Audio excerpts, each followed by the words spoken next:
동영상을 며칠 전부터 4일 전부터 올렸는데 역시 실력이 없어서 기술적인 부족으로 인해서 또 끊겼습니다. 계속해 나가겠습니다. 제가 연구한 바로는 소화불량에 오랫동안 노출되고 고생하는 사람들 중에 저와 같이 어떤 그 맞지 않는 음식을 카페인, 뭐 커피 같은 거를 그냥 젊은 시절에 많이 못 모르고 먹어서 위장을 버린 사람들이 꽤 많이 있습니다. 또한 매운 음식을 먹어서 그것이 많은 가스를 만들고 소화 장애를 일으켜서 문제가 되고, 그런데 그 매운 음식을 먹는 것을 자꾸 먹고 싶어서 또 먹고 또 참았다가 또 고생하다가 또 어느 시간이 지나면 또 먹고, 이렇게 해서 위를 망친 사람들이 많이 있습니다. 제가 이 동영상을 통해서 주장하고 싶고 권고드리고 싶은 것은 맞지 않는 음식을 멀리하고 가능한 한 섭취하지 않는 것이 건강 비결의 아주 중요한 하나인 것을 알아들 두시기를 바라는 바입니다. 그리고 이 자연순환을 제가 말씀드리면서 소변과 대변, 트림과 방귀, 이렇게 말씀을 드리고 이 트림과 방귀가 중요하다는 말씀을 드렸는데, 사실은 트림과 방귀가 원활해야 대변도 소변도 원활해지는 것입니다. 우선적으로는 트림과 방귀가 원활해야 소변이 원활하고 대변이 원활한 것입니다. 소변을 많이 참으면은 방귀를 참게 됩니다. 대변을 참으면 역시 많은 그 가스를 더 많이 발생시키죠. 오래 머무르게 되니까요. 변비가 있으신 분들이 이 트림 요법을 배워서 수련하면은 바로 알게 됩니다. 아, 이게 장내가스에 의해서 이렇구나. 과민성 대장염이라는 말은 신경이 예민하고 과민해서 그런 질환적 증상이 생긴다는 것이 과민성 증후군 아닙니까? 그러니까 과민성 대장 증후군이라는 말이 그런 말이죠. 그런데 저도 다 그 엄청난 그 과민성 대장 증후군 약을 정말 몇 년을 먹어봤습니다. 젊은 시절에 변비로 인해서. 그런데 제가 이 트림요법을 개발을 해서 이렇게 몸에 대입을 해서 수련을 해보니까 아주 잘 났습니다. 아주 특별한 효과가 있고 대단한 효과가 있습니다. 그래서 저는 이렇게 얘기합니다. 변비로 인해서 고생하시는 분들은 트림요법을 배워서 그냥 별로 어렵지 않게 해결할 수 있는 것입니다. 저희가 더 이상 말씀드리는 것은 잔소리가 되는 것 같고, 호흡에 대해서 한번 말씀을 드려보겠습니다. 호흡 불안이 있는 폐질환 환자들이 많이 있습니다. 폐렴이네, 요즘에 코로나도 사실은 그게 폐질환이죠. 물론 그것은 바이러스에 의한 것이지만은 만성 폐쇄성 폐질환이나 기흉이나 여러 가지 그 폐질환들이 있으면 대체적으로 다 호흡 불안이라고 할 수 있습니다. 그런데 호흡 불안의 근본적인 원인이 무엇일까? 저는 이렇게 얘기합니다.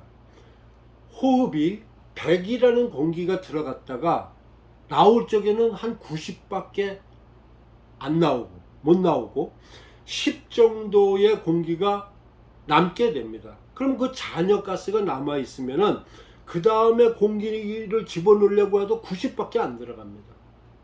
그럼 또 90을 들어갔다가 또 한 10이나 5%또 남기고 나오면 또 많아지는 것입니다. 이렇게 해서 오랜 시간이 들락날락 하면서 결국은 호흡이 짧아지는 것입니다.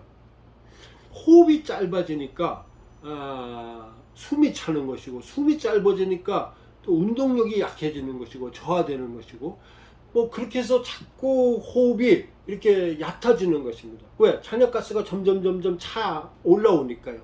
그래서 결국은 노쇠하고 병에 걸려서 죽을 때쯤 되면은 그 숨이 내려가질 않고 여기까지 이제 올라와서 차 있어서 목에 걸려 있는 정도의 숨이 되는 것입니다. 그래서 목숨이라는 단어가 있는 것입니다. 우리나라의 이 목숨이라는 단어가 제가 이 트림요법을 연구하면서 대단히 중요한 단어라고 생각합니다. 목에 걸려 있는 깔딱깔딱 하는 이 숨마저 끊어지는 것이 죽음이지 않습니까?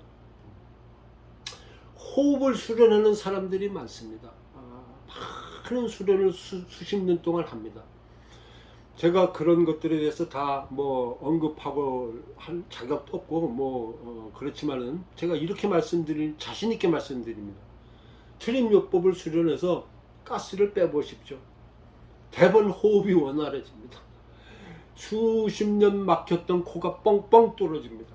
네. 연결되어 있는 경직된 근육이 다 풀려지고 그것과 관계되어 있는 신경들이, 막혔던 신경들이 다 원활하게 뻥뻥 뚫리면서 코가 뚫리고 가슴이 시원해지고 호흡이 막 퍽퍽 들어갑니다.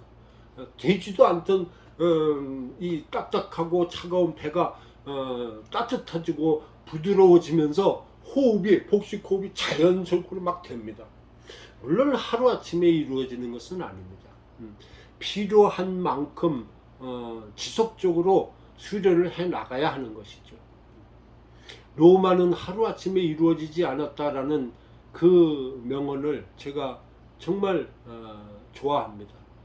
하루아침에 뭐 이루어지는 것이 있습니까? 그러나 아무리 해도 잘 안 되는 것들이 많지 않습니까? 좋은 음식을 아무리 먹어도 사실은 뭐 별 효과 못 보는 사람들이 많습니다. 돌짝밭이기 때문입니다. 장내가스가 너무 많이 차 있기 때문입니다. 호흡 수련을 수십 년 동안 해도 잘 되지 않는 경우가 많지 않습니까? 장내가스를 빼면은 그 수련의 속도가 팍팍팍팍 진도가 일어나고 발전하게 되는 것입니다. 동영상을 통해서 제가 많은 말씀을 드렸는데 참고들 해보시길 바랍니다. 저는 어느 누구에게든지 간에 여태까지 트림요법을 배운 분들에게 뭐 2단계까지 배워라, 3단계까지 배워라, 뭐 그렇게 강요하거나 강권해 본 적은 없습니다. 그럴 성격이 못 됩니다. 저는 앞으로 얼마나 많은 사람들이 이 트림요법을 배우게 될지는 모르지만은 가성비 따져서 가장 가성비가 좋은 건강 비법이라고 저는 자신합니다. 약도 없고 특별한 기구도 없고 그냥 설명만 듣고 자기가 자기 몸을 가지고 그대로 실행해 보면 되는 것입니다. 되면은 계속 해 나가는 것이고 더 배우고 그냥 배우는 것뿐입니다. 예. 그런데 형 이상학적이 아니고 형 이하학적으로 정말 이건 체험 몸으로 배우는 것이고 100% 몸으로 증명하는 것입니다. 많이들 한번 참고해 보시고 배워 보시기를 바랍니다. 삶의 질이 바뀌고 정말 노화가 지연되는 것을 느끼지 않을 수가 없고 젊어집니다. 진짜로 젊어집니다. 장수의 복을 누릴 수가 있습니다. 이런 세상이 있구나, 이런 비법도 있다는 것을 순간순간 트림요법을 수련하면서 매 순간 놀라실 것입니다. 제가 저의 인격의 모든 것을 걸고 제가 자신 있게 말씀드릴 수가 있습니다. 아니면 대가를 지불하지 않으면 됩니다. 아니면 뭐 실수로 대가를 지불했다 그래도 다시 돌려달라고 하면 됩니다. 저는 돌려드릴 수 있습니다. 뭐 돌려달라는 사람은 없지만은 자기가 대가를 치르고 돈을 지불하고 뭐 효과도 없는데 그냥 뜯길 일이 있습니까? 저는 그거는 부당하다고 봅니다. 더 이상은 잔소리가 될 것 같고 쓸데없는 사족이 될 것 같습니다. 여기서 모든 저의 말씀을 마치겠습니다. 감사합니다.